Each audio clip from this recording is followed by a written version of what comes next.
average versus purposeful living.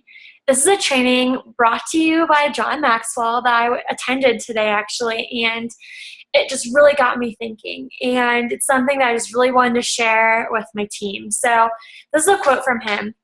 "The thing I've noticed about average people is they don't want anybody else to rise above average." So true, right? Purpose is essential to a person's life. It's the anchor that holds you during a storm. It's your North Star that guides you when you're just absolutely pretty well confused, or everybody around you is also confused. So how do you become an everyday purpose person? Well, we have to find a way to be intentional. So once we learn to be intentional with our life and then live our purpose, we can be an everyday purpose person. So there are 2 great days in any person's life. The first is the day you were born and the day you discover why. 3 questions you need to answer. What do I sing about? What do I cry about? And what do I dream about? And I'll get to that eventually in this video. There's 2 ways to find purpose: through your passion and through your giftedness. If you're going to find your purpose and live it out, you have to not only ask yourself, what am I passionate about? You have to ask yourself, what am I gifted in? What do I do well? So when you find your purpose, you find your why.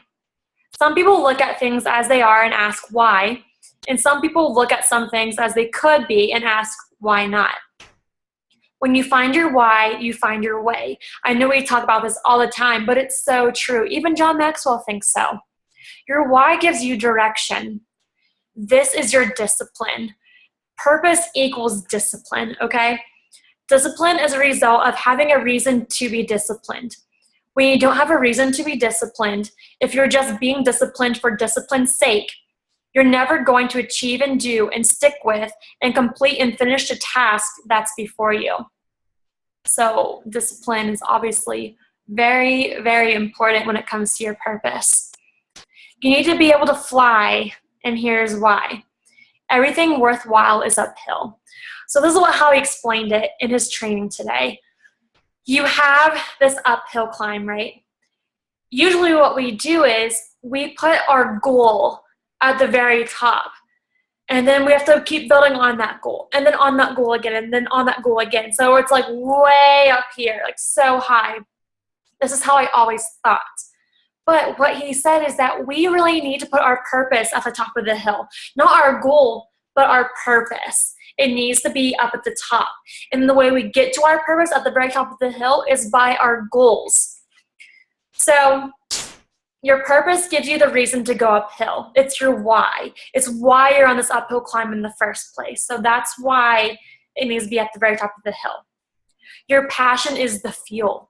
So what's going to get you going to reach these little goals and make their way up to the final purpose of the hill is your passion. It's going to help drive you to keep going uphill. And your giftedness determines how high uphill you climb. So how gifted you are determines how high you go. If you really use your gifts, you're going to keep going higher. If you feel like you don't have many gifts, you're not using your gifts, your hill's not going to be very high. So it's so important to really use your gifts. Let your passion fuel your fire to make your way up the hill to your purpose. So let's get to the part where I was talking about what makes you sing, what makes you cry, and what makes you dream. So it's going to sound silly. It's going to sound, I don't know, just weird maybe, but it should really get you thinking. So what makes you sing? So personally, what makes me sing, what really gets me going, what gets me excited, what gets me just up and ready to go in the morning is encouraging and supporting people, building people up. Leadership is something that I truly treasure. This is something that I've really learned how to be. It's something that I never knew I had such a big passion for until I joined Plexus and was able to have leadership opportunities. It's something I never thought about. I'm a psychologist by trade, and I never thought that leadership was a big part of my life, but now I'm realizing that I love leadership so much more than psychology. I just love it so much more. So that's what makes me sing. Leadership, building people up, encouraging people, supporting people. That's what gets me going. So using my gifts compounds my purpose. What would happen every day of your life if you knew why you were here? If you knew what your gifts were? If you intentionally took these things that you are gifted in and you put them under your purpose, and every day you intentionally added value to people, what would happen every day? Imagine that happening to you. Intentionally adding value to people consistently compounds my gifts. So this is huge. What if you used your gifts daily? What if you intentionally woke up every morning, used the gifts that God has given you, and you used it every single day to, build what makes you sing, whatever that is. For me, it'd be, what if I, use my gifts of communication and enthusiasm to support people, encourage people, build people up, and use my leadership skills daily. Imagine the return on investment. How crazy would that be if I use my gifts every single day to fulfill what makes me sing? Leadership and influence is day in and day out consistency. So the more you're consistent with what makes you sing and using your gifts, to make yourself sing, that's going to build leadership and influence. So just imagine the return on investment if you were to use your gifts. You'll be able to think things that average people don't think. You'll begin to do things that average people don't do. And you'll begin to reap results that average people don't reap.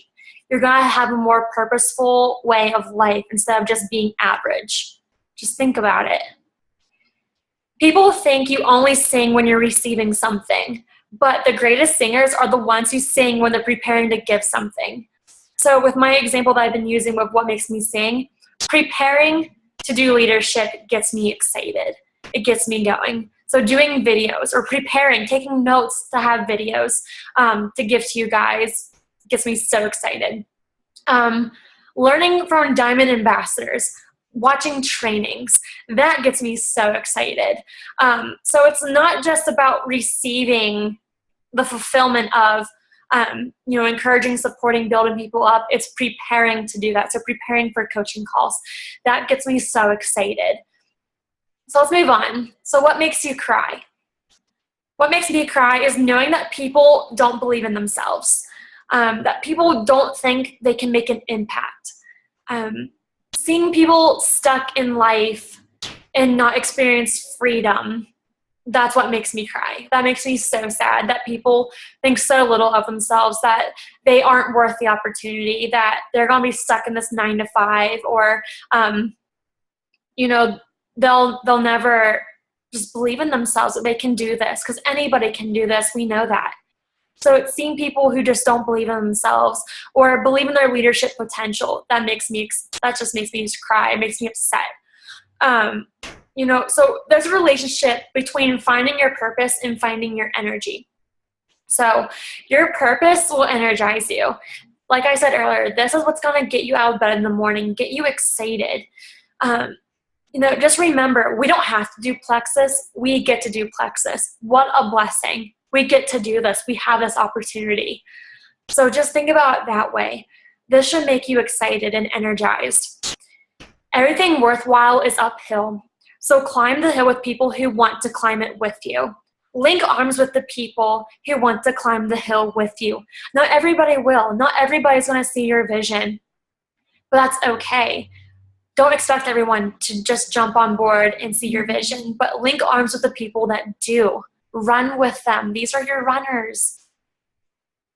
And the last part is, what makes you dream? So my dream is to build leaders that I'll be heading to Kona with. I'm so excited. Kona is something I don't want to go by myself to. I want to be with my leaders, the leaders who were up this uphill climb with me, who are going right up with it. The people I'll be throwing emerald parties for at the Lexus dealership. That's what makes me dream. That's what gets me excited. Building those leaders who are going to run with me. Building the leaders who I'm going to be sitting in Kona with in the sand, drinking some type of cocktail of some sort, probably a mimosa. People who I'm going to fly home for or meet them wherever to go get their Lexus with them. We're going to have a party right in the Lexus dealership. That's my big dream. It's building those diamond leaders who see the vision, who caught the vision, and they're just willing to go all in and run. That's my dream. It gets me so excited. Like, oh my gosh, I can't even right now. I love it. So if your dream is just big enough for you, it's not a big enough dream. It ought to include others. So don't keep your dreams to yourself. You want people included in this. You want people to jump on board with you and go this uphill climb with you. So don't be selfish about your dreams. Share your dreams. It might sound silly, or it might just sound way out there, and that's a dream. Dreams are supposed to be big. They're not supposed to be small. They're supposed to be crazy and extravagant. I'm at the point where, I know I'm not going to be satisfied as a diamond ambassador. And so I have all of my leaders who caught the vision are diamonds with me. That's my big dream, is to have every single person who is a leader be a diamond. Like, that's my big dream. That's a huge dream, right? It's crazy, but it's going to be so worth it. So dream big and include everyone with you. Life change will happen when you revisit what makes you cry, what makes you sing, and what makes you dream. So who is ready to link arms and climb the hill together? Who's ready? I want to know who's ready. I'm tired of guessing. I'm tired of seeing, well, maybe she's ready. I don't know. I guess we'll find out in a month. Like, I want to know who is ready to link arms, be positive, who's ready to make the uphill climb with me. I want to link arms with you. I want to know your dream, and I want to be included. I want to know how I can help you achieve your dream. As funny as that sounds, I'm so serious. I want to know what you dream about, and I want to be included. I have major FOMO. I don't want to miss out on anything. I want to be included. I want to help you achieve your dream. So let me know what your dream is. My question for you is, does your team know about your dream and vision? Does your team know where you want to be? Does your team know why you're doing Plexus? Does your team know what's ahead? Do they see the vision? Do they know the vision? If you're not sure, share it with your teams today. There's no reason to wait. I want you to share it with your teams. Share your dreams, share your vision with them, and include them in it. I challenge you to share what makes you sing, cry, and dream in the comments below. If you're a little scared to do that, that's okay. If you're not ready to share it, that's okay. But at least share it with your direct upline or with me if you don't want to share it publicly. I want to know these things because I want to help you and build you up and help you achieve your dreams. This is what Plexus is all about. It's all about achieving those dreams, helping others, putting others first, serving others. That's what I want to do. So I just want you guys to think about this today, and please share with me or in the comments of what makes you cry, what makes you sing, and what makes you dream. Guys, I'm just so excited for what's ahead, and these are just staple things about our purpose and how we can live an above average life, a purposeful life, rather than just plain old average. We are so much more than that, and I'm so excited to see where this comes.